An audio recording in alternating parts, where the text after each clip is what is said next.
बिस्मिल्लाहिर्रहमानिर्रहीम, अस्सलाम वालेकुम। Welcome back to M science. आज की इस वीडियो में हम लोग साल्मोनेला टाइफाई को डिस्कस करेंगे। बेसिकली एंटेरोबैक्टर जो फैमिली थी उसका ये दूसरा बैक्टीरिया है। इसको हम आज हमने डिस्कस करना है। आपने इस लेक्चर को पूरा सुनना है। अगर आपने इसको पूरा सुन लिया तो होपफुली आपकी हर एक चीज़ क्लियर हो जाएगी एज़ यूजुअल। तो यहाँ से अगर आपने अभी तक एम साइंस को सब्सक्राइब नहीं किया तो लाजमी से यहाँ पे क्लिक करके सब्सक्राइब कर लें और साथ बेल आइकन को दबा दें ताकि आपको नई आने वाली वीडियो की अपडेट मिलती रहे। तो चलिए लेक्चर को शुरू करते हैं, स्लाइड शो करते हैं। और साल्मोनेला टाइफाई बेसिकली आप ये जो हमारा बैक्टीरिया है ये एंटेरोबैक्टर फैमिली जो हमने शुरू की हुई है या ग्राम नेगेटिव रॉड्स शुरू किए हुए हैं उसका दूसरा बैक्टीरिया है। अब साल्मोनेला टाइफाई जो है मैंने आपको बताया कि ये ग्राम नेगेटिव रॉड है जो कि हमने आज दूसरा बैक्टीरिया पढ़े हैं और रिलेटेड टू एंटेरिक ट्रैक्ट यानी हमारे इंटेस्टाइन से रिलेटेड ये बैक्टीरिया है साल्मोनेला टाइफाई। आपने ये वर्ड बहुत ज़्यादा सुना होगा, ये बहुत ज़्यादा कॉमन बैक्टीरिया है। आपके इर्द गिर्द लोगों को भी ये इन्फेक्शन हुआ होगा तो आपको इस चीज़ के बारे में पता होना भी लाजमी है और ये आपके लिए वैसे भी यूज़फुल है। तो सबसे पहले अगर हम डिजीज़ पे देखें ना इसकी कि ये कौन कौन सी डिजीज़ करवाएगा, साल्मोनेला टाइफाई। टाइफाई से आप याद रख सकते हैं। अब ना इसके अंदर डिजीज़ दो किस्म की हैं एज़ यूजुअल। जैसे इकोलाई में हमने देखा था कि with in the enteric track थी और थी कुछ आउटसाइड द एंटेरिक ट्रैक। तो इसमें भी ऐसे ही है, पहले कुछ जो है इंटेस्टाइन के अंदर डिजीज़ करवाएगा और कुछ हैं जो उससे बाहर करवाएगा। अब सबसे पहले अगर हम देखें कि एंटेरिक ट्रैक के अंदर कौन कौन सी डिजीज़ करवाएगा ये, तो उसमें जो सबसे पहली है वो है पी सूप डायरिया। अब ये जो डायरिया है ना ये स्पेसिफिक किस्म का एक डायरिया है। अगर आप देखें पी सूप यानी ये ग्रीनिश किस्म का एक डायरिया होगा। आप अक्सर बहुत ज़्यादा लोग सूप पीते हैं, उनको पता होगा कि सूप की जिस तरह शक्ल होती है उस तरह का ये डायरिया होता है, ग्रीनिश किस्म का होता है। तो उसको बोला जाता है पी सूप डायरिया। ये मोस्ट फ्रीक्वेंट पैथोजन है। ये बात भी आपने याद रखनी है कि इंटेस्टाइन में जितने भी इन्फेक्शन होते हैं उसके लिए एक मोस्ट फ्रीक्वेंट पैथोजन है salmonella typhi. Basically salmonella typhi और साल्मोनेला इंटेरिका दो स्पीशीज़ होती हैं। तो हम जो है आज टाइफाई को डिस्कस कर रहे हैं, नेक्स्ट हम इंटेरिका को डिस्कस करेंगे। अब जो है ना यहाँ पे पी सूप डायरिया ये इतना कॉमन नहीं है लेकिन ये इस बैक्टीरिया के इन्फेक्शन में हो सकता है। तो ये चीज़ आपने इंटेरिक ट्रैक से डिजीज़ में एक ही चीज़ पी सूप डायरिया आपने याद रखना जो कि ग्रीनिश किस्म का होगा, बिल्कुल सूप की तरह होगा।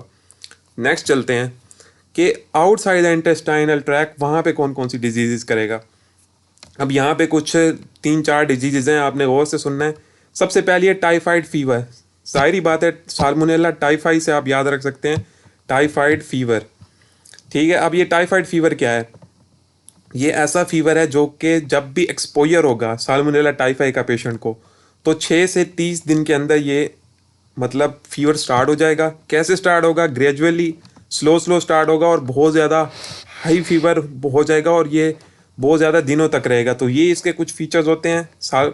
टाइफाइड फीवर होगा, ये आउटसाइड द एंटेरिक ट्रैक जब ये बैक्टीरिया निकलेगा तो फिर जाके ये टाइफाइड फीवर करवाएगा।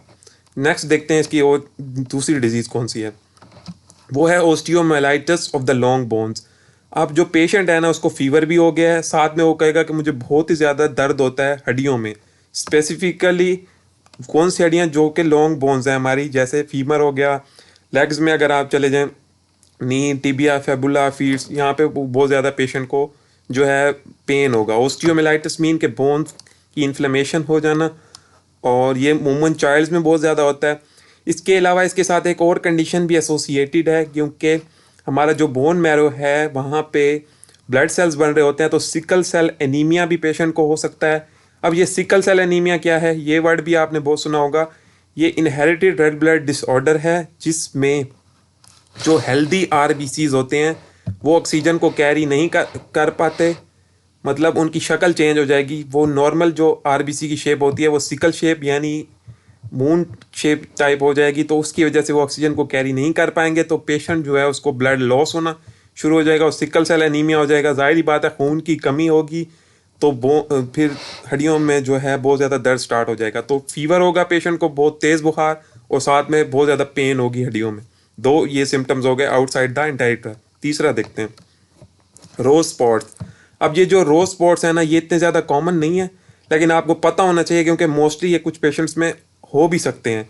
रोज स्पॉट्स स्पेसिफिकली क्या है? रोज कलर्ड मैक्यूल बनते हैं ये अब मैक्यूल क्या चीज़ है? मैक्यूल ये है, अगर आप यहाँ पे गौर करें, मैक्यूल बोलते हैं फ्लैट डिस्टिंक्ट डिसकलर्ड एरिया। अगर स्किन के ऊपर कोई भी फ्लैट और डिसकलर यानी उसका कलर चेंज हुआ वो एरिया का, तो उसको बोला जाता है flat distinct area of the skin.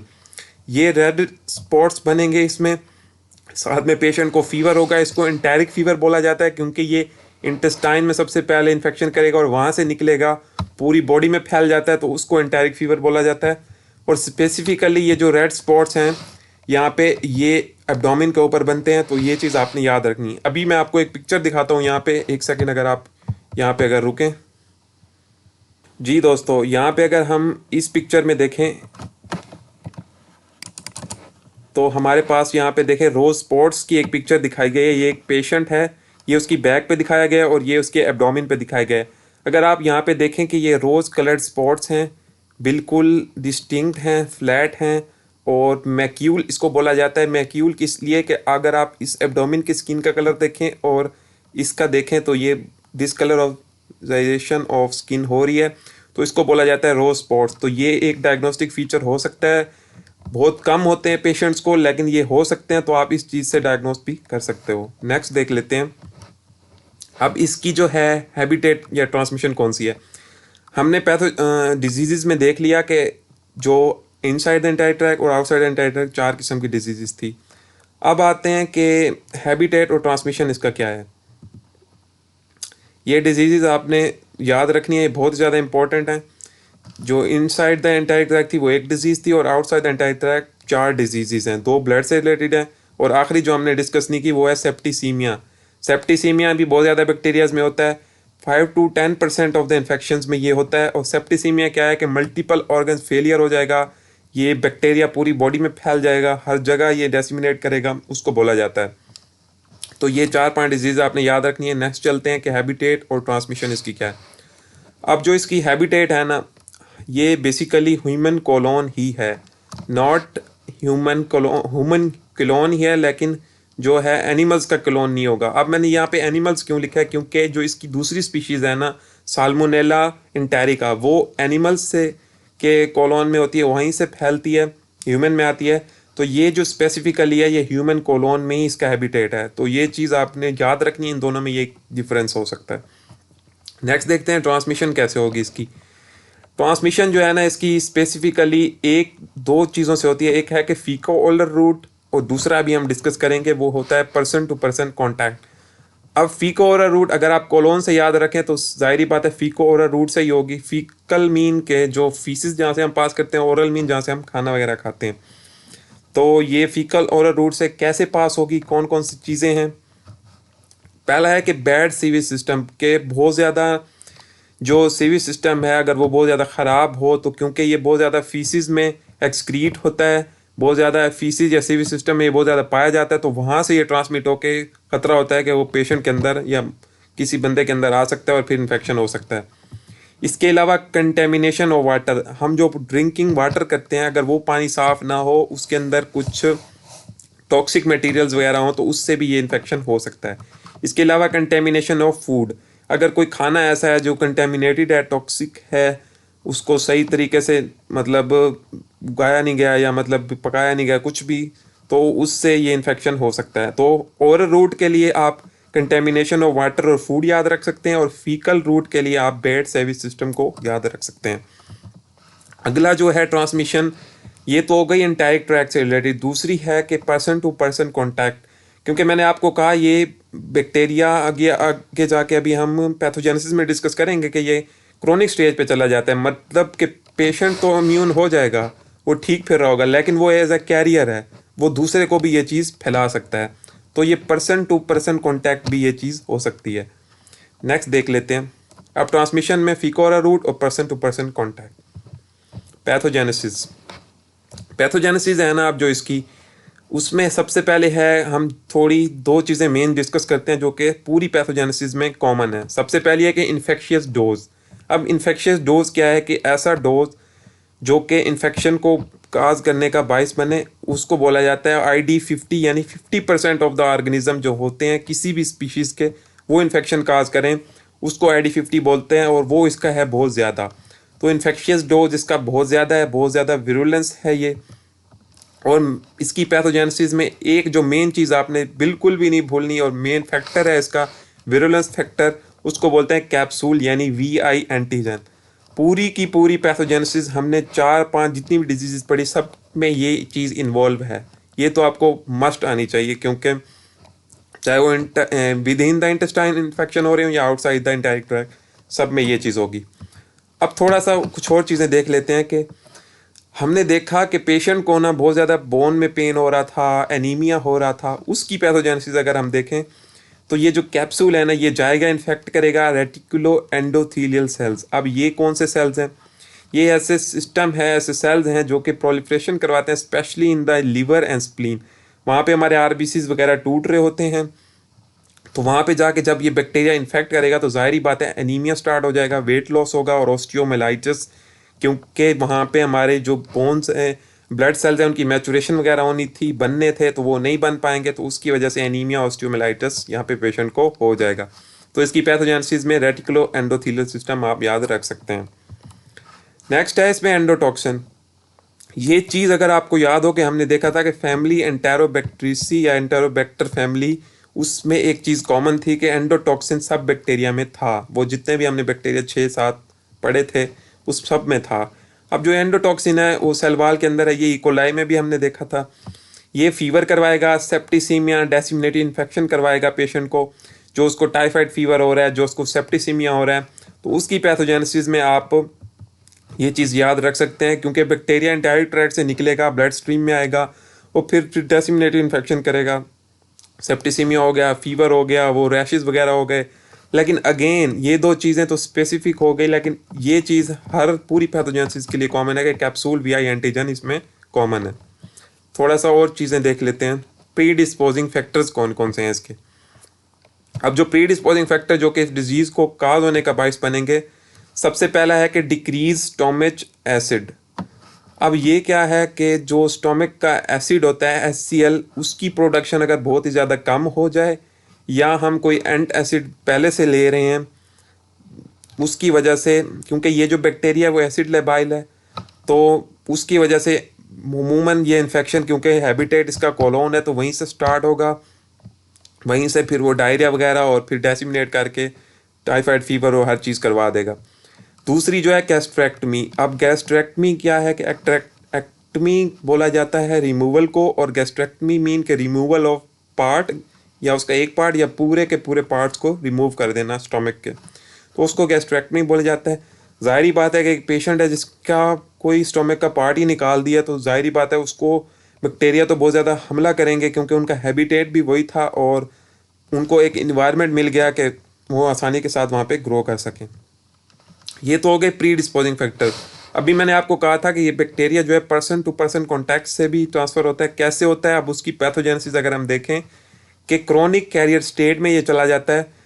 कहाँ पे इसकी क्रोनिक कैरियर स्टेट है ये भी पता होना चाहिए कि गाल ब्लैडर। अब गाल ब्लैडर कहाँ होता है? लीवर के नीचे होता है। अगर आपको पता हो वहाँ पे ये क्रोनिक कैरियर स्टेट में चला जाएगा, यानी बिल्कुल शेड हो जाएगा, लेकिन एज अ रिजर्वायर होगा। फिर ये इन्फेक्शन हो सकता है पेशेंट को, वो आगे ट्रांसमिट कर सकता है। तो ये क्रोनिक कैरियर स्टेट बहुत ज़्यादा डेंजरस होती है।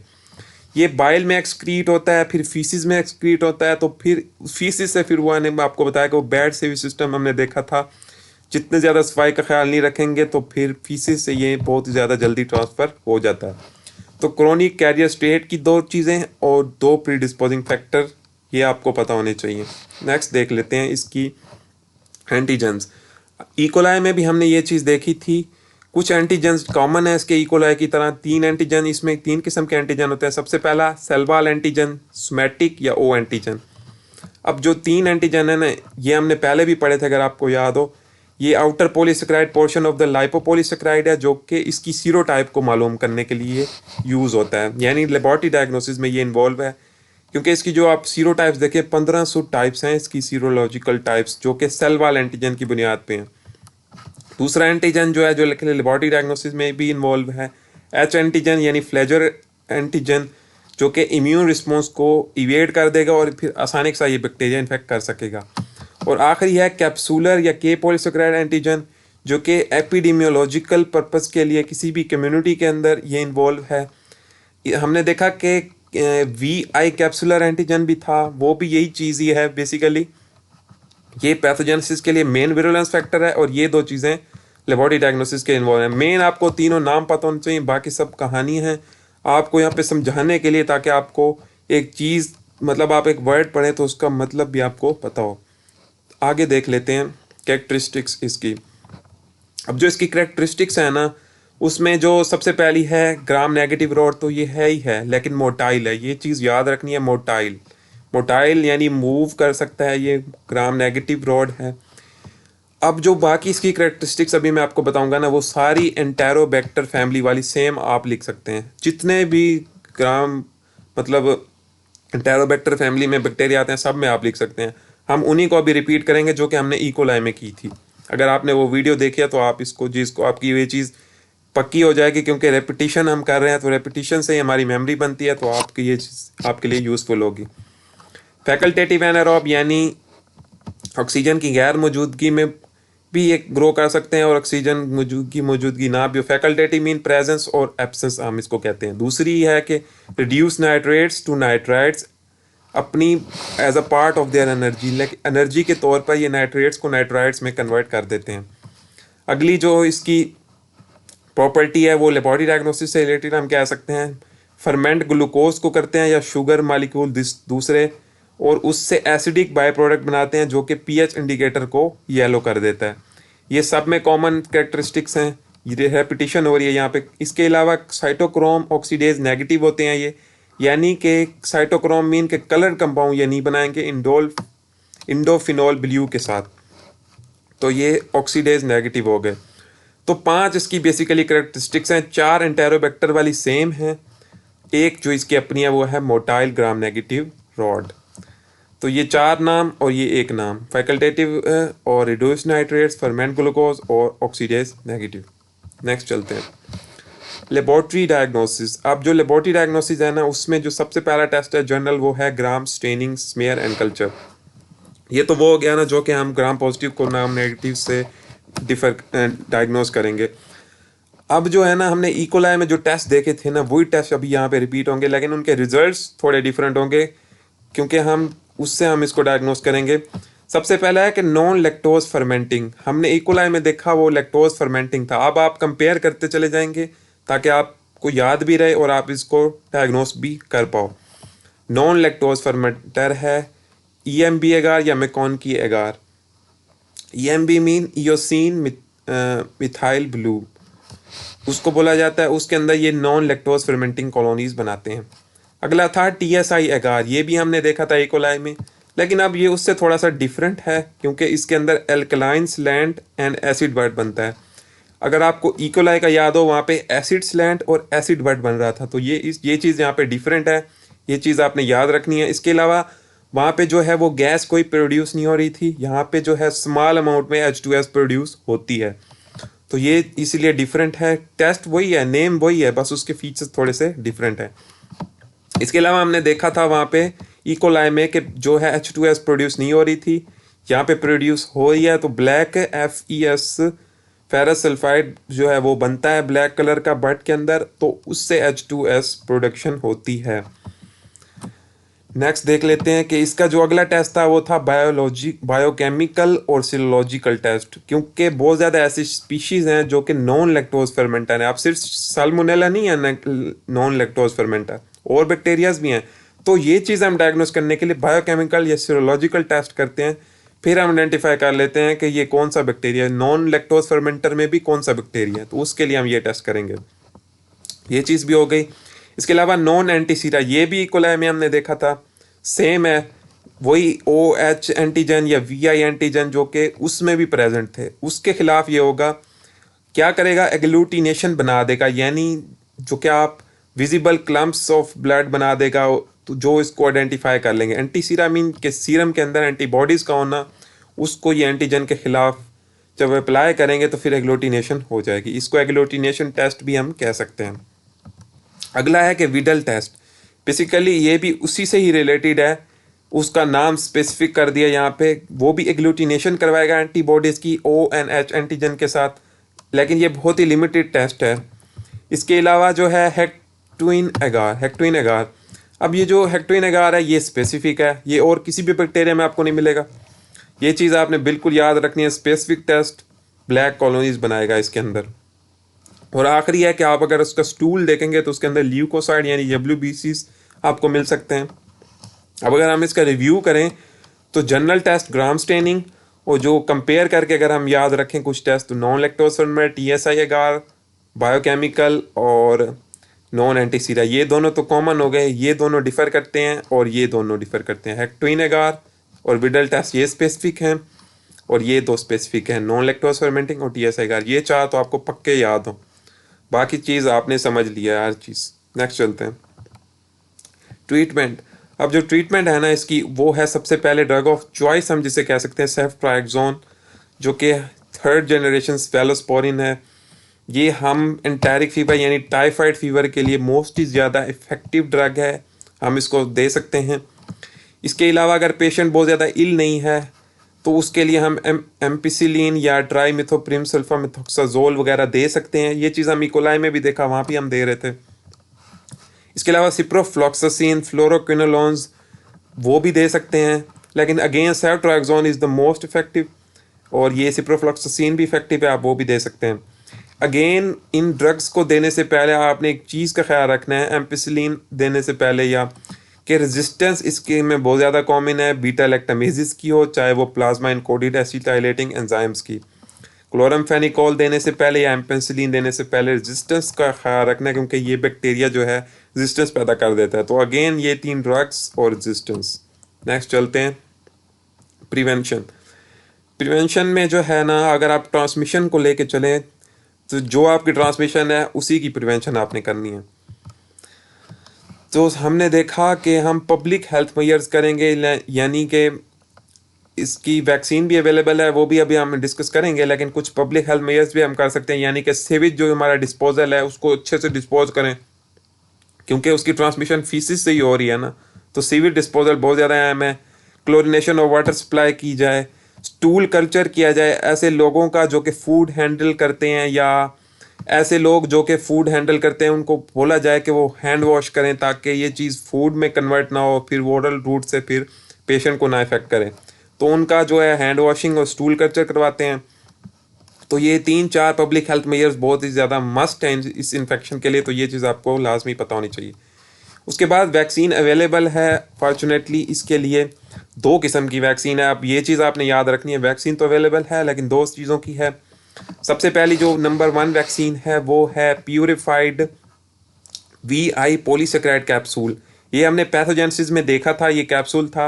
अब इस वैक्सीन में हम क्या करते हैं, पेशेंट को यही एंटीजन एज अ इम्यूनोजन या एंटीजन एक ही चीज़ होती है, ये हम देते हैं पेशेंट को प्यूरिफाइड VI पॉलीसेकेराइड कैप्सूल। अब जब ये बॉडी के अंदर जाएगा ना, तो ये जाके एंटीबॉडीज़ को बनाना शुरू कर देगा। तो ये एज अ वैक्सीन हमारे लिए यूज़ होता है कैप्सूल। तो ये चीज़ आपने याद रखनी है। इस जो वैक्सीन को बोला जाता है ये एक्टिव इम्यूनिटी हम इसको कह सकते हैं, क्योंकि हम एज अ एंटीजन दे रहे हैं और बॉडी खुद एंटीबॉडीज़ बना रही है। दूसरी जो वैक्सीन है ना, उसमें हम लाइव एटेन्यूएटेड साल्मोनेला टाइफाई देते हैं एज अ एंटीजन। कैसे? अब ये लाइव एटेन्यूएटेड का क्या मतलब है? एटेन्यूएटेड मीन कि हम उसको इन्फेक्शियस जो था उसको हमने नॉन इन्फेक्शियस में कन्वर्ट कर दिया है। अब वो इन्फेक्शियस नहीं है, वरना अगर वो इन्फेक्शियस होता तो वो तो और डिजीज़ करवा देता, लेकिन वो एटेन्यूएटेड है, नॉन इन्फेक्शियस है। तो जब वो बॉडी के अंदर जाएगा तो वो इन्फेक्शन को रोकेगा, ना कि इन्फेक्शन को बढ़ाएगा। तो ये एक्स्ट्रा वैक्सीन काम करेगा। तो ये 2 किस्म की वैक्सीन इसके लिए अवेलेबल है, और पब्लिक हेल्थ मेजर्स तो मस्ट करनी है इसके लिए। यहाँ पे हुआ ये बैक्टीरिया ख़त्म। हम इसको 2 से 1 मिनट में इसको जो है क्विकली रिव्यू कर लेते हैं। आप इस बेबी को देख सकते हैं, यहाँ पे इसको फीवर वगैरह हुआ है, ये आप याद रख सकते हैं इसकी पिक्चर से इसको, इसीलिए मैंने इसको थंबनेल में लगाया था। इसके बाद साल्मोनेला टाइफाई जो है ग्राम नेगेटिव रॉड है, एंटेरिक ट्रैक्ट से रिलेटेड। ये भी जो है इकोलाई की तरह इंटेस्टाइन के अंदर भी है और इंटेस्टाइन के बाहर भी है, दोनों डिजीज अलग अलग हैं। विद इन द इंटेस्टाइन ये पी सूप डायरिया करवाएगा, सूप की कलर की तरह होगा, अगेन फिर उसके बाद आउटसाइड द एंटायर ट्रैक कौन कौन सी डिजीज करवाएगा। टाइफाइड फीवर मोस्ट कॉमन, बहुत ही ज़्यादा तेज़ बुखार होगा लंबे अरसे तक, बोन में पेन स्टार्ट हो जाएगी, जो लॉन्ग बोन्स हैं, साथ में उसको सिकल सेल एनीमिया हो जाएगा। जो अगर हम रेड ब्लड की डिजीज देखें तो रेड स्पॉट्स हो जाएंगे बॉडी पे, और मैक्यूल्स वगैरह, और सेप्टिसीमिया स्टार्ट हो जाएगा। तो आउटसाइड द एंटायर ट्रैक ये दो डिजीजेस और दो ब्लड से रिलेटेड डिजीजेस। रेड स्पॉट्स किस तरह के होते हैं ये आपने याद रखना है, मोस्ट इम्पॉर्टेंट। ये डिस्कलरेशन ऑफ स्किन, मैक्यूल्स वगैरह यहाँ पे बन जाते हैं। हैबिटेट में हमने देखा कि इसकी हैबिटेट कॉलोन है, सिर्फ ह्यूमन कॉलोन है। उसके बाद हमने देखा ट्रांसमिशन कैसे होगी, फीको ओरल रूट से होगी। अगर फीसिस से हम देखें तो सेविस सिस्टम से आएगी, और ओरल से अगर हम देखें तो कंटेमिनेशन ऑफ वाटर और फूड से आएगी। इसके अलावा पर्सन टू पर्सन कॉन्टैक्ट, क्योंकि क्रोनियल कैरियर स्टेट है तो उससे भी ये हो सकता है। फिर हमने पैथोजेनेसिस में देखा कि इन्फेक्शियस डोज जो है इसका वो बहुत ज़्यादा हाई है, और capsular Vi antigen main virulence factor है। ये दो बातें सेम थी। फिर थोड़ा सा स्पेसिफिक हुए हम कि हमने देखा कि रेटिकुलो एंडोथेलियल को जब इन्फेक्ट करेगा तो फिर ये एनीमिया और ऑस्टियोमाइलाइटिस काज कर देगा। एंडोटॉक्सिन इसके पास है जो कि एंटेरोबैक्टर फैमिली में कॉमन है, वो फीवर और सेप्टिसीमिया करवा देगा। यूं हमने हर डिजीज की पैथोजेनेसिस में एक एक बात को देख लिया। उसके बाद हमने देखा कि प्री डिस्पोजिंग फैक्टर जो है इसकी दो किस्म की हैं, डिक्रीज स्टोमिक एसिड या गैस्ट्रेक्टमी। ये दो चीज़ें हो जाएं तो ये एंटेरिक फीवर बहुत ज़्यादा जल्दी होगा। इसके अलावा क्रोनिक कैरियर स्टेट देखा जो कि गाल ब्लैडर में होगी, और ये फिर फीसिस के ज़रिए भी ट्रांसमिट हो सकता है, तो ये आगे ट्रांसमिशन में ये तो बातें हमें याद रखनी है। एंटीजन में हमने देखा कि 3 एंटीजन इसमें सेम हैं, cell wall antigen, H antigen और कैप्सूलर के पॉलीसेकेराइड एंटीजन। ये दोनों लेबोरेटरी डायग्नोसिस में इंपॉर्टेंट हैं और ये पैथोजेनेसिस में। कैरेक्टरिस्टिक्स में हमने देखा कि एक जो स्पेसिफिक कैरेक्टरिस्टिक्स है मोटाइल है इसकी, ग्राम नेगेटिव रॉड, और बाकी जो 4 हैं वो एंटेरोबैक्टर की तरह सेम है। फैकल्टेटिव है, नाइट्रेट्स को रिड्यूस करेगा, फर्मेंट ग्लूकोज करेगा, और साइटोक्रोम ऑक्सीडेज नेगेटिव है। उसके बाद हमने देखा लेबोरेटरी डायग्नोसिस में जनरल टेस्ट ग्राम स्टेनिंग है, उसके बाद कुछ specific test non lactose fermenting है, और TSI अगार में एल्कलाइन स्लैंट है इसके पास।